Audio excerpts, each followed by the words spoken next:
جب بنا تھا تو کتنے خون اشام لو اور خون کی ندیاں بہنے کے بعد پاکستان کو آزادی ملی.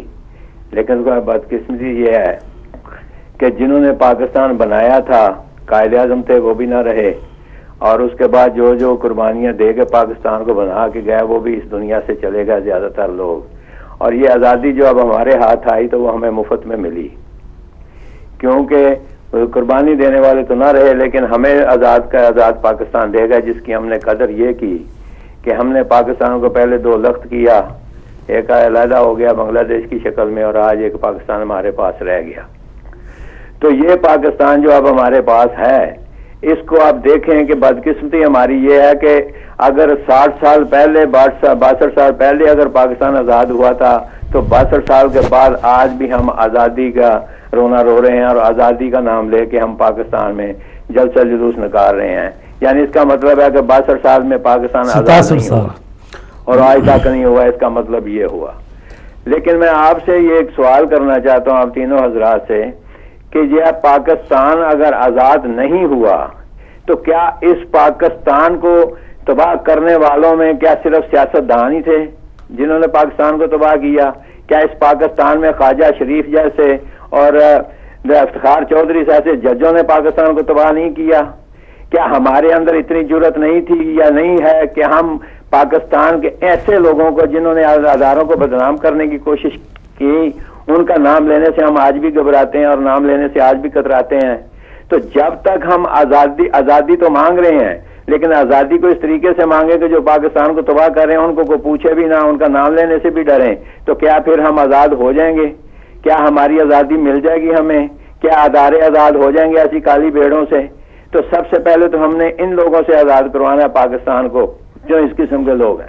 پھر ہم نے دوسری بات یہ دیکھنی ہے کہ مجھے یہ بتائیں کہ پاکستان میں آپ کہتے ہیں کہ غریب عوام گیس پانی بجلی کی وجہ سے مر رہے ہیں بھوک سے, اور پاکستان کا اگر وزیر اعظم 75 کروڑ روپے کی گاڑی باندھ کے اسمبلی میں جائے تو کیا پاکستان غریب ہے؟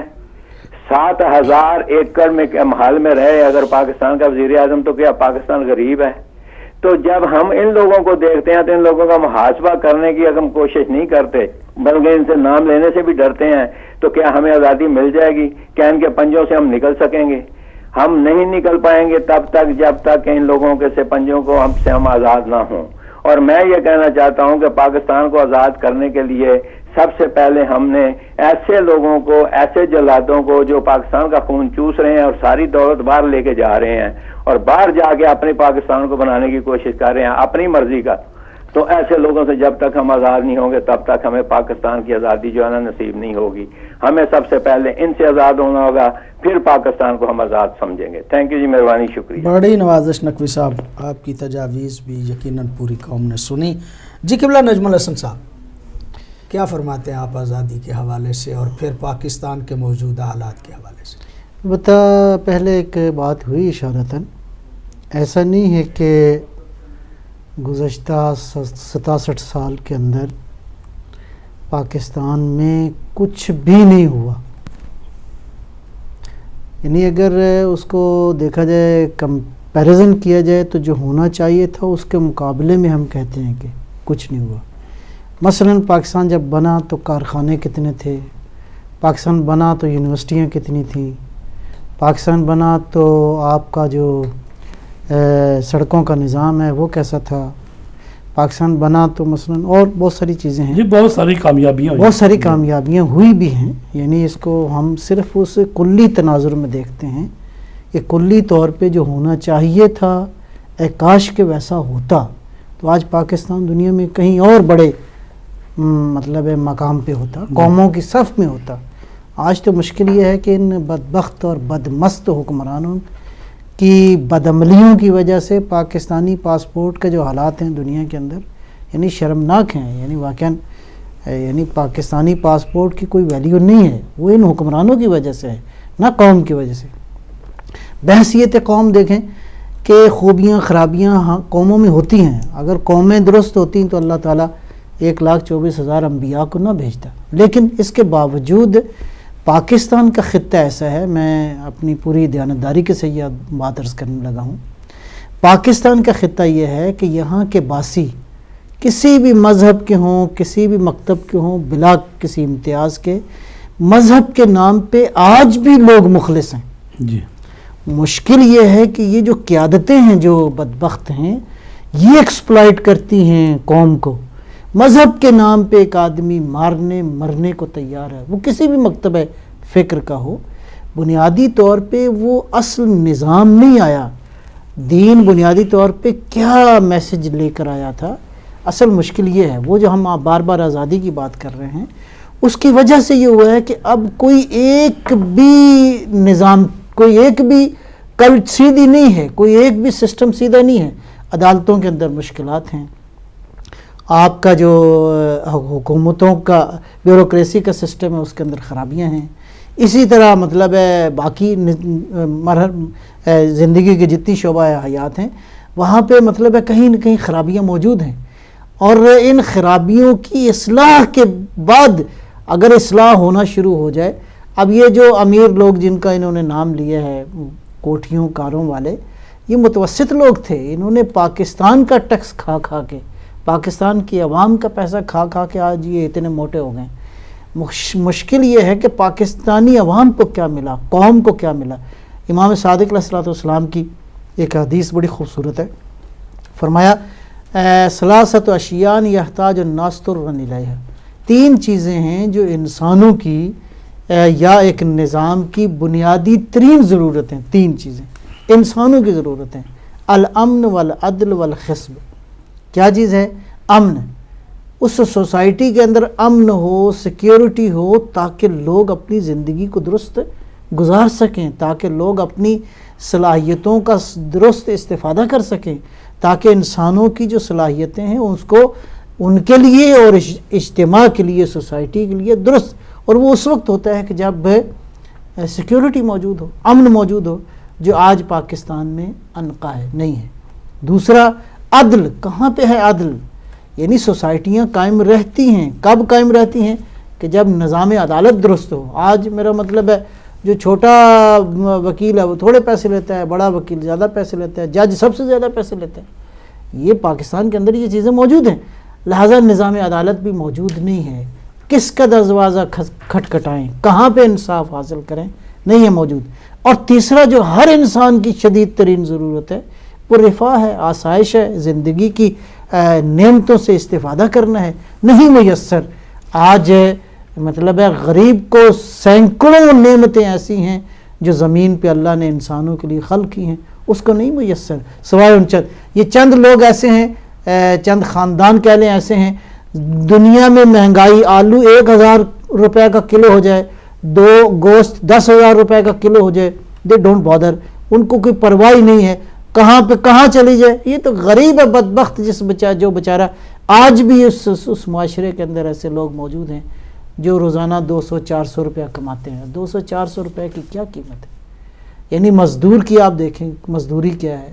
مطلب غریب لوگ کہاں پہ کماتے ہیں. لہٰذا یہ سارے کا سارا نظام دینا ظاہر ہے یہ ریاست کا کام ہے، حکومت کا کام ہے.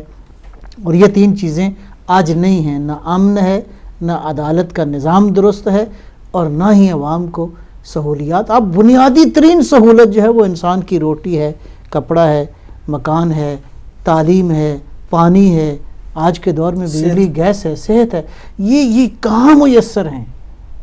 یعنی آج ہسپتالوں کی جو رپورٹیں آپ دیکھتے ہیں ٹی ویوں نے جو جا کے لاہور کے جنرل ہسپتال کے جو حالات دکھائے ہیں، باقی ہاسپٹلس کے جو حالات ہیں، کتنے ڈاکٹرز ہیں، کیا علاج کی سہولیات ہیں، کیا معالجہ ہے، نتھنگ. اگر ہے میسر تو اس آدمی کو میسر ہے جس کے پاس دولت اتنی ہے کہ وہ گننا چاہے تو اس کو مشکل پیدا ہو جائے.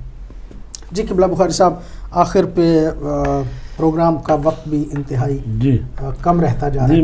جی میں 3-4 منٹ میں خلاصہ کروں کہ چونکہ ہمارا ٹاپک آزادی تھا، ٹھیک، اور آزادی کا مطلب یہ ہوتا ہے کہ ایک زندہ وجود کے لیے، اس کے لیے باقی رہنے کے لیے، رشد و نمو کرنے کے لیے، اس کے تکامل کے لیے جن چیزوں کی ضرورت ہوتی ہے ان میں رکاوٹ نہ ڈالی جائے تو کہا جاتا ہے کہ یہ اس کو آزادی نصیب ہے. لیکن اگر ان میں رکاوٹ ڈال دی جائے تو کہا جاتا ہے کہ اس کو آزادی حاصل نہیں ہے. تو لہٰذا آزادی جو ہے وہ انسان کی حیات اور تکامل کے لیے ایک لازمی چیز ہے، ٹھیک ہے۔ تو لہٰذا حقیقی آزادی کب حاصل ہوتی ہے؟ اگر ایک انسان دوسرے انسان سے آزادی حاصل کر بھی لے، ایک قوم دوسری قوم سے جسمانی آزادی حاصل کر بھی لے، اپنا گھر علیحدہ بنا لے، اپنا ملک علیحدہ بنائے، جب تک اس کی فکری آزادی نہ ہو، اپنی فکر میں آزاد نہ ہو، دوسروں کی تقلید کرے اور دوسروں کے حکم مانے یا دوسروں کو اپنا ولی اور اولیاء بنا لے، کہ جس کی قرآن نے مذمت کی ہے کہ ایسے لوگوں کو جو عدوی و عدوکم ہو، جو میرا دشمن ہو اور تمہارا دشمن ہو، اس کو اپنا اولیاء اور سرپرست نہ بناؤ۔ تو جن قوموں کے لیڈروں نے ایسے لوگوں کو جو کہ طاغوت ہیں، جو کہ کافر ہیں، جو کہ انسانیت کے دشمن ہیں، ان کو اپنا اولیاء اور سرپرست بنایا ہو اور فکری طور پر آزاد نہ ہو، تو وہ قومیں جو ہیں وہ کبھی بھی حقیقی آزادی حاصل نہیں کر سکتی جب تک کہ فکری آزادی اور آزادی معنوی ان کو حاصل نہ ہو۔ بڑی نوازش قبلہ، آپ کی بڑی مہربانی قبلہ، آپ کی آج کا پروگرام آزادی کے عنوان سے آپ کی خدمت عالیہ میں پیش کیا گیا۔ کوشش کی گئی کہ بیلنس کر کے اس بات کو آپ کی خدمت میں پیش کیا جائے۔ یقینی طور پہ اس میں کوئی شک نہیں کہ ہمیں ایک خطہ ارض ملا جو مذہب کے نام پہ تھا، اسلام کے نام پہ تھا، لا الہ الا اللہ کے نام پہ تھا، اور چونکہ اس کے بنانے والوں کی نیت خالص تھی، یقیناً انہوں نے خلوص نیت کے ساتھ اسلام کے نام پہ اس خطہ ارض کو حاصل کیا۔ بہت زیادہ کمیاں ہیں، بہت زیادہ اس میں کمزوریاں ہیں، لیکن باوجود کمیوں کے، باوجود کمزوریوں کے، پھر بھی وہ خطہ ارض اسلام میں اور مسلمانوں میں ایک ممتاز حیثیت رکھتا ہے۔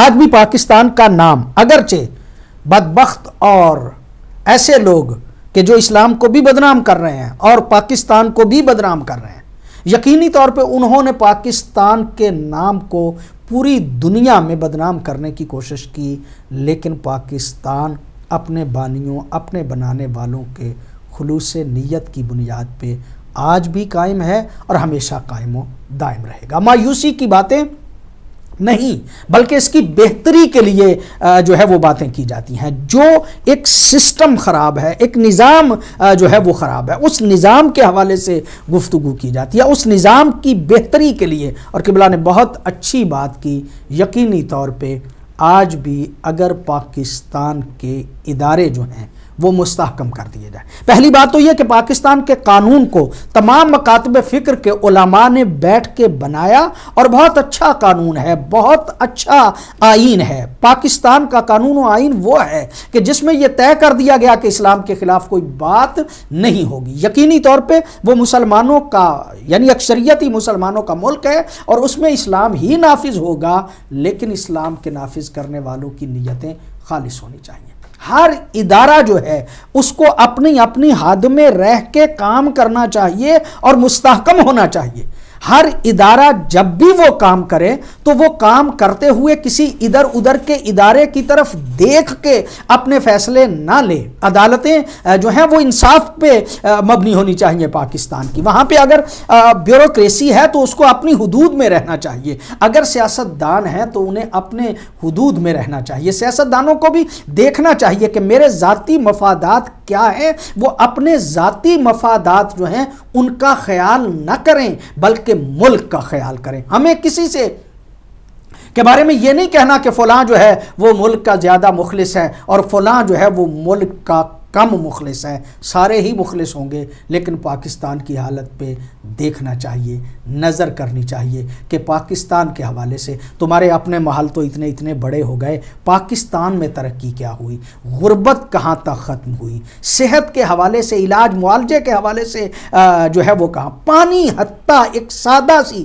ضرورت جو پانی ہے وہ بھی پاکستان کے لوگوں کو میسر نہیں ہے، بجلی میسر نہیں ہے، گیس میسر نہیں ہے، کتنی لمبی لوڈ شیڈنگ جو ہے وہ ہو رہی ہے، گیس کی لوڈ شیڈنگ جو ہے وہ ہو رہی ہے۔ اس حوالے سے کام کرنے کی ضرورت ہے، اداروں کے حوالے سے کام کرنے کی ضرورت ہے کہ اداروں کو مضبوط کیا جائے، اداروں کو مستحکم کیا جائے۔ میں سمجھتا ہوں یہ بات پتہ نہیں سیاستدان اس کو کس عنوان سے لے، لیکن اس ملک میں ایک ادارہ ہے جس کو فوج کہا جاتا ہے۔ فوج کی خرابیاں اپنے طور پہ، جو حکمران فوج کی طرف سے آئے جو خرابیاں انہوں نے کی وہ یقینی طور پہ پوری دنیا کے سامنے ہے، اور ان خرابیوں کا دفاع کرنا بھی ممکن نہیں، لیکن واقعاً کوئی جو ہے وہ بلوچستان کا نمائندہ ہے، کوئی سندھ کا نمائندہ ہے، کوئی پنجاب کا نمائندہ ہے، اور کوئی سیاسی جماعت جو ہے وہ صوبہ سرحد جو سابقہ ہوا کرتا تھا اس کی نمائندگی کرتے ہیں۔ پورے پاکستان کے حوالے سے کون سوچتا ہے اور پورے پاکستان کے حوالے سے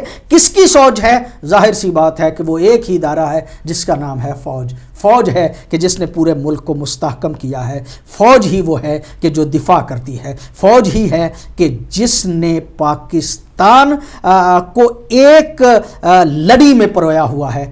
یقینی طور پہ اگر ہمارے سارے ادارے اسی طرح ہو جائیں پاکستان یقیناً ترقی کرے گا۔ آج کے پروگرام سے محمد اصغر یزدانی کو اجازت دیجیے۔ السلام علیکم ورحمۃ اللہ وبرکاتہ۔